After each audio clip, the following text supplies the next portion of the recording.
From now on, I want to be known as Izzy Yiskowitz.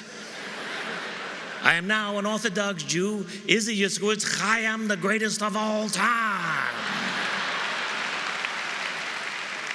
The audience exploded. See, no one had ever done him before. And here he was, a white kid from Long Island, imitating the greatest of all time, and he was loving it. And when I was done, he gave me this big bear hug, and he whispered in my ear, "You're my little brother." Which is what he always called me until the last time that I saw him. We were always there for each other. If he needed me for something, I was there. He came to anything I asked him to do. Most memorable, he was an honorary chairman for a dinner and a very important event where I was being honored by the Hebrew University in Jerusalem. He did all of this promotion for it. He came to the dinner. He sat with my family for the entire evening. He took photographs with everybody. The most famous Muslim man in the world honoring his Jewish friend. And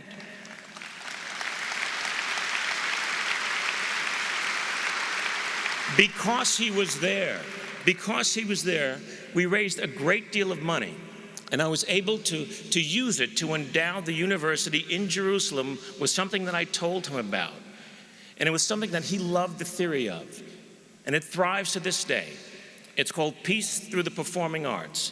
It's a theater group where Israeli, Arab, and Palestinian actors, writers, and directors all work together in peace, creating original works of art. And that doesn't happen without him. I had so many funny, unusual moments with him. I sat next to him at Howard Cosell's funeral, a very somber day to be sure.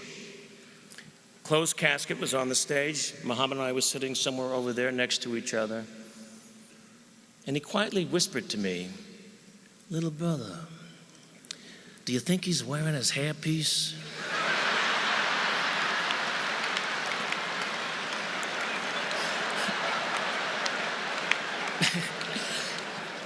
So I said, "I don't think so."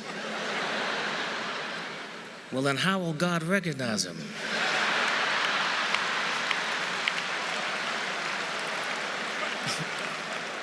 So I said, "Champ, once he opens his mouth, God will know."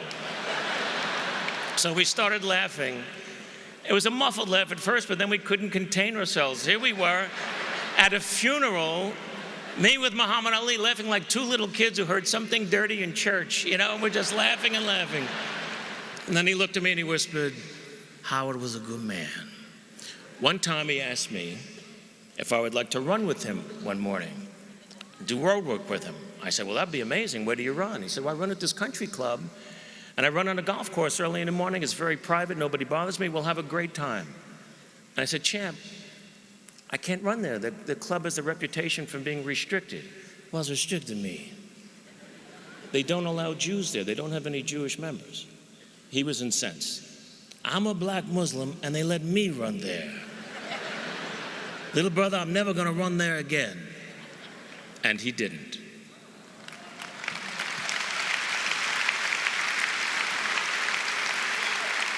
My favorite memory perhaps was 1979. He had just retired, and there was a retirement party at the Forum, Los Angeles, for Muhammad and 20,000 of his closest friends in Los Angeles. I performed a piece that I had created. The imitation had grown into a life story. It's called 15 Rounds. And I play him from the age of 18 until he's 36, ready for the rematch with Leon Spinks. I posted it on the internet last week, footage that nobody had ever seen before of me portraying Ali, doing his life for him all those years ago in 1979. There were 20,000 people there, but I was doing it only for him. It's one of my favorite performances that I've ever done in my life. I sort of got lost in him. I didn't even know where I was at the end of the performance. And suddenly I'm backstage with another heavyweight champion, Richard Pryor. And Pryor is holding on to me, crying. And then I see Ali coming. And he's got a full head of steam, and he's looking only at me. And he nudged Mr. Pryor aside, and he whispered in my ear with a big bear hug, "Little brother, you made my life better than it was." But didn't he make all of our lives a little bit better than they were?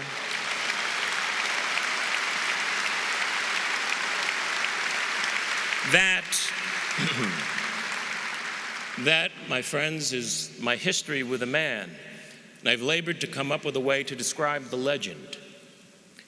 He was a tremendous bolt of lightning, created by Mother Nature out of thin air, a fantastic combination of power and beauty. We've seen still photographs of lightning bolts at the moment of impact, ferocious in its strength, magnificent in its elegance.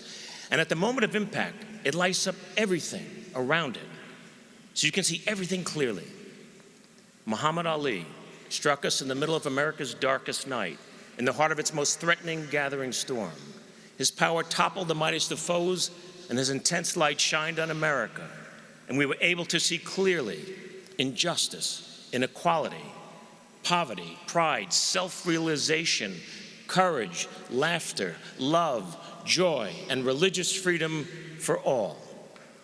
Ali forced us to take a look at ourselves. This brash young man who thrilled us, angered us, confused, and challenged us ultimately became a silent messenger of peace, who taught us that life is best when you build bridges between people, not walls.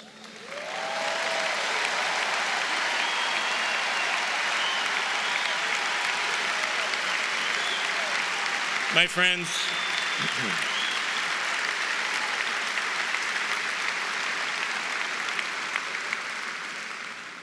only once in 1,000 years or so do we get to hear a Mozart or see a Picasso, read a Shakespeare.